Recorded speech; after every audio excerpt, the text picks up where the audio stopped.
सबसे पहले हमें थ्रेड क्लास और रनेबल इंटरफेस में जो रिलेशन है वो जानना है। उसके लिए एक बार देखते हैं रनेबल इंटरफेस।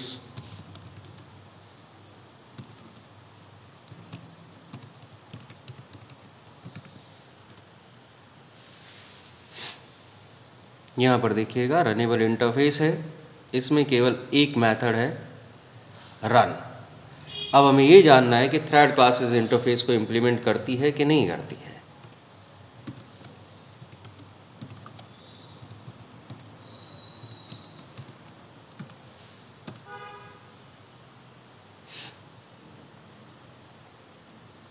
यहां देखिएगा क्लास है थ्रेड, इंप्लीमेंट करती है रनेबल इंटरफेस को। मीन्स थ्रेड क्लास और रनेबल इंटरफेस में इजी रिलेशन बन जाता है। उसके बाद अब थ्रेड क्लास में कंस्ट्रक्टर्स की बात करते हैं। ये डिफॉल्ट कंस्ट्रक्टर है। यहां पर देखिए इस कंस्ट्रक्टर में हम एक रनेबल ऑब्जेक्ट पास कर सकते हैं। अगर हम रनेबल ऑब्जेक्ट पास कर रहे हैं इसका मतलब हम थ्रेड क्लास और रनेबल इंटरफेस में हैज ए रिलेशन बना रहे हैं। अगेन एक और कंस्ट्रक्टर है जिसके थ्रू हम रनेबल ऑब्जेक्ट पास कर सकते हैं।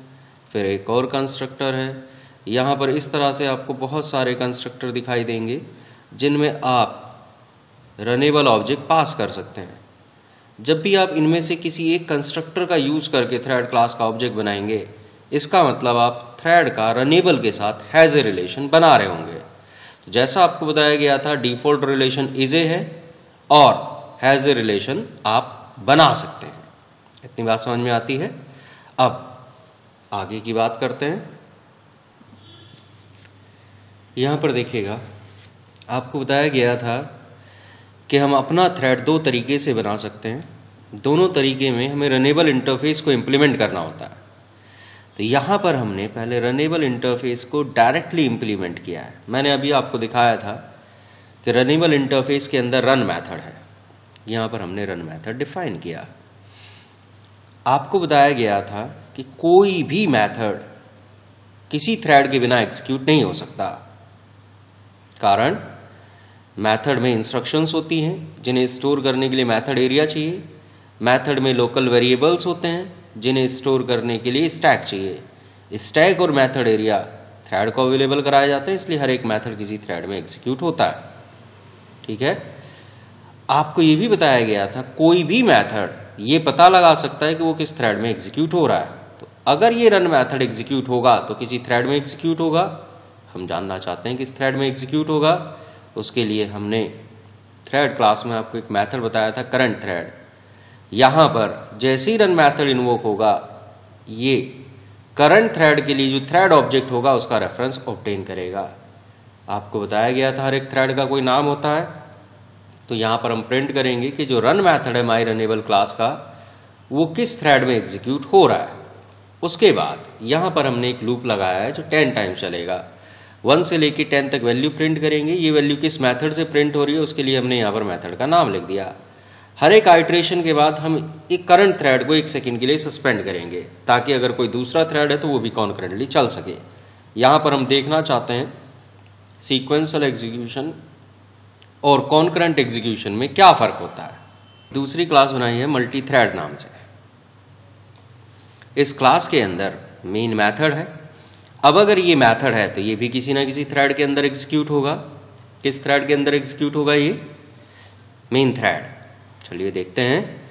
हम पता लगा सकते हैं कौन सा मेथड किस थ्रेड के अंदर एग्जीक्यूट हो रहा है। यहां पर हमने फिर थ्रेड ऑब्जेक्ट का रेफरेंस लिया, फिर प्रिंट कराया। उसके बाद हमने अपनी क्लास का एक ऑब्जेक्ट बनाया माई रनेबल। इस क्लास के अंदर हमने एक रन मेथड रखा है, नॉन स्टैटिक मेथड है। इसे इस क्लास के ऑब्जेक्ट के साथ डायरेक्टली कॉल कर सकते हैं। अब यहां पर मुझे आपको सीक्वेंशियल और कॉन्करेंट एग्जीक्यूशन में फर्क समझाना है। तो यहां मैंने पहली बार जो रन मेथड है वो डायरेक्टली इन्वोक कराया है मेन मेथड से। जब मैं मेन मेथड से किसी मेथड को इन्वोक कराऊंगा, उस मेथड की इंस्ट्रक्शन कहां लोड होंगी? मेन मेथड लोड होगा। मेन मेथड कहां लोड है? मेन थ्रेड में। तो रन मेथड भी मेन थ्रेड में ही लोड होगा। जब हम यहां से प्रिंट कराएंगे तो प्रिंट होगा run of my runnable is executing in main thread. अब एक थ्रेड में एक बार में एक मेथड एग्जीक्यूट हो सकता है। मेन मेथड से हमने रन मेथड कॉल किया तो अब रन मेथड कंप्लीट होगा। बीच में अगर ये 1 सेकंड के लिए सस्पेंड होगा तो कोई दूसरा थ्रेड नहीं चलेगा।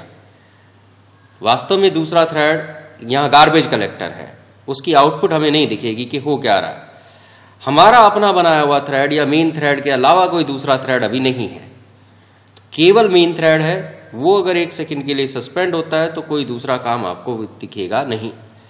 उसके बाद जब ये 10 बार वैल्यू अपनी प्रिंट कर लेगा, वापस मेन मेथड में आएंगे, यहां पर हम मैसेज प्रिंट कराएंगे control is back in main starting a child thread.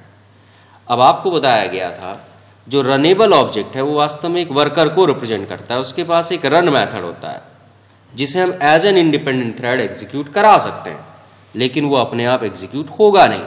उसे एग्जीक्यूट कराने के लिए हमें एक थ्रेड ऑब्जेक्ट की जरूरत पड़ेगी जो कि एक मैनेजर को रिप्रेजेंट करता है। तो यहां पर हमने एक थ्रेड ऑब्जेक्ट बनाया। अब अगर मैं इस थ्रेड ऑब्जेक्ट के ऊपर सीधे स्टार्ट मेथड कॉल करता हूं तो ये मेरा रन मेथड नए थ्रेड में लोड नहीं होगा। कारण मैंने आपको बताया था जब भी हम थ्रेड ऑब्जेक्ट के ऊपर स्टार्ट मेथड कॉल करते हैं तो वो एक नया मेथड एरिया बनाएगा और एक नया स्टैक बनाएगा। चेक करेगा क्या इसके पास कोई रनेबल ऑब्जेक्ट है। अगर इसके पास कोई रनेबल ऑब्जेक्ट है यानी कि आपने इसे कोई वर्कर दिया है तो ये उस वर्कर से काम कराएगा, यानी कि उसका रन मेथड लोड करा देगा। नहीं तो ये खुद भी एक वर्कर है। अभी अभी मैंने आपको दिखाया था कि थ्रेड क्लास में रनेबल इंटरफेस इंप्लीमेंटेड है, इसके पास अपना खुद का एक एम्प्टी रन मेथड है, ये उसे लोड करा देगा। तो पहली बार में जानबूझ के मैंने यहां पर रिलेशन नहीं बनाया। कल आपको 4 स्टेप्स बताए गए थे। अब पहला स्टेप ये था रनेबल इंटरफेस की इंप्लीमेंटेशन दीजिए, यहां पर पहला स्टेप हमारा कंप्लीट हो जाता है। दूसरा स्टेप है रनेबल टाइप का एक ऑब्जेक्ट बनाइए, यहां से हमारा वो सेकेंड स्टेप कंप्लीट हो जाता है। तीसरा स्टेप था एक थ्रेड क्लास का ऑब्जेक्ट बनाइए और रनेबल ऑब्जेक्ट को उसके साथ एसोसिएट करिए, वो हमने आधा कंप्लीट किया है। फोर्थ स्टेप था नया थ्रेड स्टार्ट करिए स्टार्ट मेथड का यूज करते हुए। तो यहां से 2 थ्रेड चलेंगे लेकिन दूसरे थ्रेड के रन मेथड में कुछ होगा नहीं, तो हमें यहां पता नहीं चलेगा। एक बार इस तरह से देखेंगे, उसके बाद अपने थ्रेड ऑब्जेक्ट के साथ रनेबल ऑब्जेक्ट को लिंक करेंगे, देन देखेंगे क्या होता है। यहां पर हमने मेन में भी एक लूप रखा हुआ है जिसे हम 1-1 सेकंड के लिए सस्पेंड करा रहे हैं। अगर हमने 2 थ्रेड एक साथ लॉन्च किए और दोनों में लूप हुए तो फिर ये दोनों लूप कॉन्करेंटली चलते हुए आपको दिखाई देंगे। देखते हैं एक बार।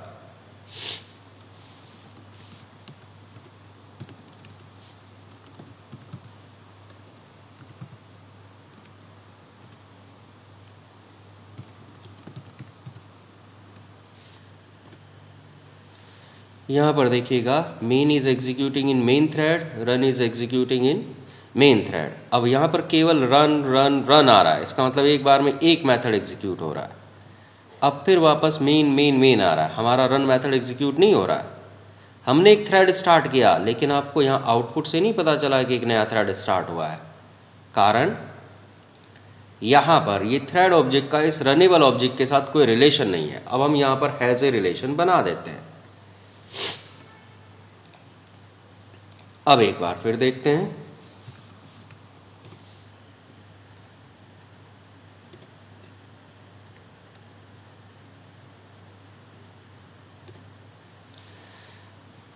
दोनों मेथड मेन थ्रेड में एग्जीक्यूट हो रहे हैं, इसका मतलब एक बार में एक मेथड एग्जीक्यूट हो सकता है। ये सिंगल सीक्वेंशियल एग्जीक्यूशन है। अब देखिएगा बाय डिफॉल्ट यहां पर जेआरई ने थ्रेड को नाम दिया थ्रेड 0। एक बार मेन का लूप एग्जीक्यूट हो रहा है, एक बार रन का लूप एग्जीक्यूट हो रहा है। ये है कॉनकरेंसी। अगर आप चाहें तो आप इसका नाम बदल सकते हैं। आपको बताया गया था किसी भी थ्रेड का नाम बदला जा सकता है। तो यहां पर एक बार नाम बदल देते हैं।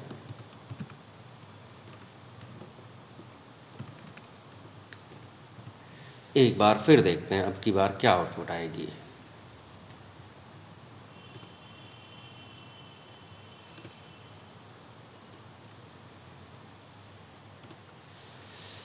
पहले दोनों मेथड एक ही थ्रेड में एग्जीक्यूट हो रहे हैं, एक बार में एक मेथड एग्जीक्यूट हो पा रहा है। अब एक मेथड यूजर थ्रेड में चल रहा है, एक मेथड मेन थ्रेड में चल रहा है। इसलिए वो दोनों कॉन्करेंटली एग्जीक्यूट हो पा रहे हैं। ये है हमारा कॉन्करेंसी से मतलब। बात समझ आती है? अब आप चाहें तो एक बार फिर आउटपुट देख सकते हैं ताकि आपको कॉन्करेंट और सीक्वेंशियल एग्जीक्यूशन में अंतर समझ में आए। यहां से आपको यह भी पता चलता है कि आप रन मेथड को डायरेक्ट इन्वोक करा सकते हैं, लेकिन उस केस में वो एक इंडिपेंडेंट ब्रांच में एग्जीक्यूट नहीं होगा। अगर मुझे उसे इंडिपेंडेंट ब्रांच में एग्जीक्यूट कराना है तो पहले मुझे रिसोर्सेज एलोकेट करने पड़ेंगे, यानी कि मुझे थ्रेड क्लास का स्टार्ट मेथड इन्वोक कराना पड़ेगा। वो स्टार्ट मेथड मेरे लिए रिसोर्सेज एलोकेट करेगा एंड रन मेथड को लोड कराएगा। यहां पर हमने रनेबल इंटरफेस को डायरेक्ट इंप्लीमेंट किया, इसलिए हमें दो अलग अलग ऑब्जेक्ट की जरूरत पड़ी। ये ऑब्जेक्ट वर्कर को रिप्रेजेंट करता है, ये ऑब्जेक्ट मैनेजर को रिप्रेजेंट करता है। यहां वर्कर और मैनेजर दोनों अलग अलग दिखाई दे रहे हैं।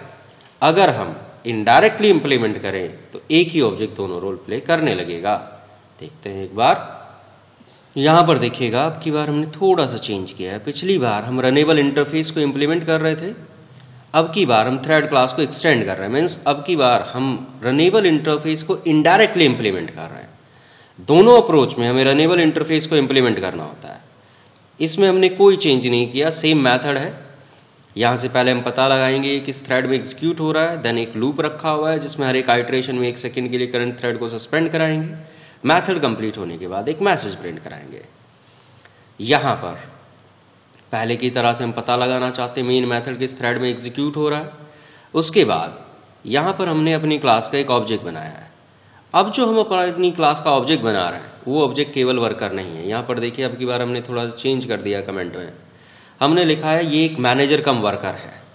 मीन्स ये वर्कर भी है, मैनेजर भी है, इसके पास रन मेथड भी है और थ्रेड को ये एक्सटेंड कर रहा है, इसलिए इसके पास स्टार्ट मेथड और बाकी दूसरे मेथड्स भी हैं। पहले की तरह से यहां पर हमने इसका रन मेथड डायरेक्ट इन्वोक कराया। डायरेक्ट इन्वोक कराया मतलब मेन थ्रेड में पहले ये एग्जीक्यूट होगा, उसके बाद हमने इसे एक नाम दिया and then start method call किया। जब हम इसके ऊपर स्टार्ट मेथड कॉल करेंगे तो ये एक नया मेथड एरिया बनाएगा, एक नया स्टैक बनाएगा और उस मेथड एरिया में अपना रन मेथड लोड करा देगा। यहां से हमारे पास दो थ्रेड हो जाएंगे, एक यूजर थ्रेड, एक main thread. Current executing thread main होगा, इसलिए पहले यहां से मेन की एक लाइन प्रिंट होगी। जब मेन यहां से सस्पेंड होगा तो फिर रन में जाएंगे, उसके बाद दोनों कॉन्करेंटली चलने शुरू हो जाएंगे। देखते हैं एक बार।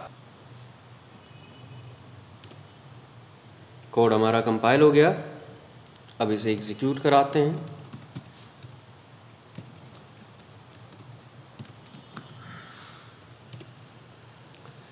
मेन थ्रेड में एग्जीक्यूट हुआ, रन भी पहली बार मेन थ्रेड में एग्जीक्यूट हुआ। अब एक थ्रेड में एक बार में एक ही मेथड चल सकता है, इसलिए केवल रन मेथड एग्जीक्यूट हो रहा है। यहां से हमने एक नया थ्रेड स्टार्ट किया। रन मेथड अब यूजर थ्रेड में चल रहा है, मेन मेथड मेन थ्रेड में चल रहा है, इसलिए हमें कॉन्करेंसी दिखाई दे रही है। इस एग्जाम्पल को अगर हम देखें तो यहां से हमें पता चलेगा अब की बार हमने केवल एक ऑब्जेक्ट बनाया। ये ऑब्जेक्ट दो रोल प्ले कर रहा है, ये रनेबल ऑब्जेक्ट भी है और ये थ्रेड ऑब्जेक्ट भी है। दो जो अप्रोच आपको बताई गई थी वो दोनों अप्रोच मैंने यहां पर बताई। इस अप्रोच को हम हर जगह यूज नहीं कर सकते, कन्वीनियंट अप्रोच यही है, लेकिन इसमें प्रॉब्लम है, अगर हमारी क्लास पहले से किसी दूसरी क्लास को एक्सटेंड कर रही हो तो फिर ये अप्रोच यूज नहीं की जा सकती। अब कॉन्सेप्ट आपको समझ में आ जाना चाहिए। हमें रनेबल इंटरफेस को इंप्लीमेंट करना है, डायरेक्टली या इनडायरेक्टली रन मेथड डिफाइन करना है। रन मेथड कॉन्करेंटली एग्जीक्यूट होगा, जिसके लिए हमें एक थ्रेड ऑब्जेक्ट की जरूरत पड़ेगी। अगर हमने थ्रेड को एक्सटेंड किया हुआ है तो हमारे क्लास में फिर थ्रेड की भी फंक्शनैलिटी आ जाएगी। अगर हमने थ्रेड को एक्सटेंड नहीं किया हुआ तो हम एक एक्स्ट्रा अलग से थ्रेड ऑब्जेक्ट बना सकते हैं और उसके साथ अपने रनेबल ऑब्जेक्ट का हैज ए रिलेशन बना के उसके थ्रू अपने रन मेथड को लॉन्च करा सकते हैं। बात समझ आई? इतना करके देख सकते हैं।